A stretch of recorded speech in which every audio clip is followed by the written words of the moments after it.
All right, so today we're gonna be headed out on the water. We're actually gonna be trying something out that isn't fully released yet. Right now you can get this on Kickstarter through the middle of October, so go ahead and take a look at the links below. But my friends at Chasing sent me this and I am really excited to try this out. It's something really the first of its kind. So let's go ahead and see what kind of footage it can get. And we'll start with an unboxing so we can get it charged up.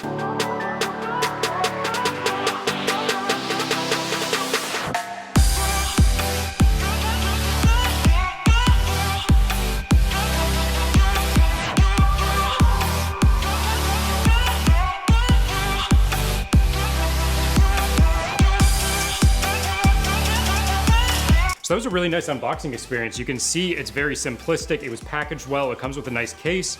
I went ahead and downloaded the app, which again was pretty simple. Scanned a QR code. All you've got to do is connect this over Wi-Fi and then you can control everything and see the screen from here. So what we're gonna do is go ahead and charge this bad boy up. Then we'll head out into the marina on my paddleboard, see what kind of cool stuff we can find. See you guys out there.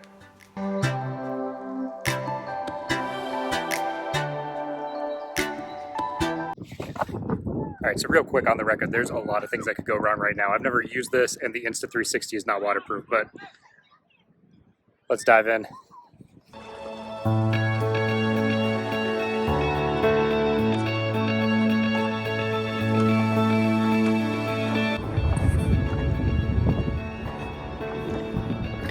right, so that was actually super easy to hook up. Everything's booted up. We're gonna go ahead and pair the app, go for maiden voyage.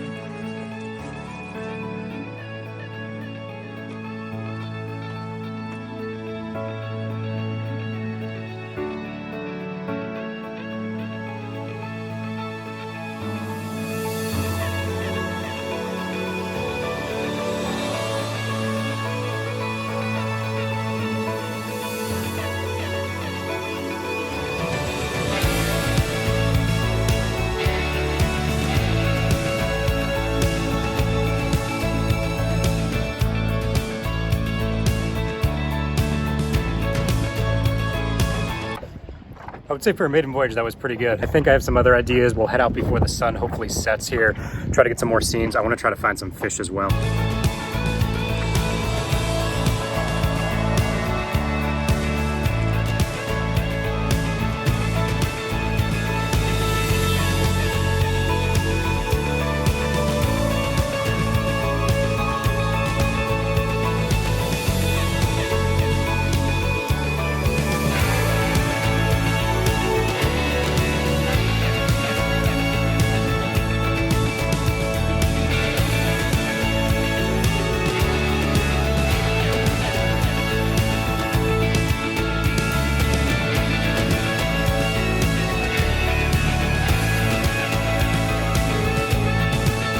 All right, so we just got back. I wanted to record this right after using it. I gotta say, this is a lot of fun. So we'll call this a maiden voyage video. It was really my first time, but honestly, I didn't really watch any training videos, materials, and it was pretty easy to figure out. You've got two joysticks which show up on screen. It's kind of like playing a game if you've ever played a game with joysticks on your phone. This thing's durable too. So I was flying this into walls. It was going through sand. I was actually really worried at one point because it kind of got sucked to the ground with a bunch of sand shooting up. It had no problem. Every time I hit the bottom with sand or hit a wall, it just seemed to recover. And I'm actually looking at this now. I see very few dents.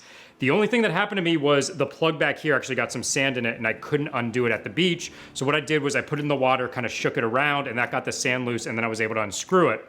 Overall, I gotta say Chasing's done a really good job. You can see at certain points in this video here that it did have a little bit of trouble fighting the current.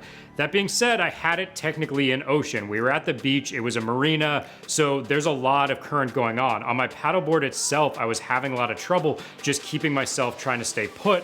That's why I ultimately ended up parking the paddleboard the first time we took this out into the water, because I knew if I was trying to drive this around, I'd be way too distracted and my paddleboard would just be getting sucked around by the current. So the fact that this can even go in those types of waters is pretty impressive when you look at the size, you look at the price point. The lights on it, I don't know if they made a huge difference. You can see here where I turn the lights on and off. maybe a little bit of difference. Ultimately, if you're in really dark water, this could come into play. So we're right around 5:36 when we were filming, and I was gonna keep going out, go somewhere else, maybe the Venice Canals, but I figured with the sun down, it's just gonna be too dark and you're not gonna get great footage. So we'll take this out for another trip. We also have the Gladius Mini, which is a lot more powerful, so we're gonna take that out in the future as well. We'll do a much more in-depth review of both of these. But overall, I gotta say, if you guys want this right now, go on Kickstarter, use the links below, because this is discounted. I wanna say it's $350 right now if you buy it soon enough. If you wanna wait for retail, it's only $500. When you stack this up to other drones out there, aerial drones, that price point's not bad. $500, $350 if you get it right now. And it's a lot of fun. Battery life, so I saw it was rated 1 hour, and I guess the downside is this doesn't have swappable batteries. That being said, an hour's pretty good. When you think of aerial drones, you only get anywhere from maybe 20 to 30 minutes. So depending on how you're using this, you could get 2 to 3 times the battery life. You just have to obviously understand you can't swap the batteries. It's gonna take it back to home base where you can actually charge it, plug it into the wall, and then you can go back out and use it some more. Size-wise, it's kind of right on the verge of being compact enough to travel with. So I could definitely throw this in a backpack and a suitcase if you're going somewhere cool, maybe Catalina Islands, somewhere you know there's gonna be a lot of aqua life. However, if I'm just doing a trip and I'm not sure I'm gonna be able to pack this, I'd be right on the fence of whether I wanted to just carry this for the sake of it or not. I think you really want destinations where you know you're gonna be using this, and then it's a no-brainer. It is pretty small, but when you add this, plus the Wi-Fi device and the cable, it's gonna take up some space. So you definitely wanna make sure you dedicate it for that. So overall, guys, that's gonna wrap it up. This is the Chasing Dory. Again, hit that Kickstarter link if you wanna check it out, get it at a discounted price right now. We've got future videos, more in-depth reviews of this, as well, again, the Gladius Mini, which is the more expensive version from Chasing. Leave any questions in the comments below. Hit that thumbs up if you like this video. If you haven't subscribed already, definitely consider it, and I'll see you guys next time.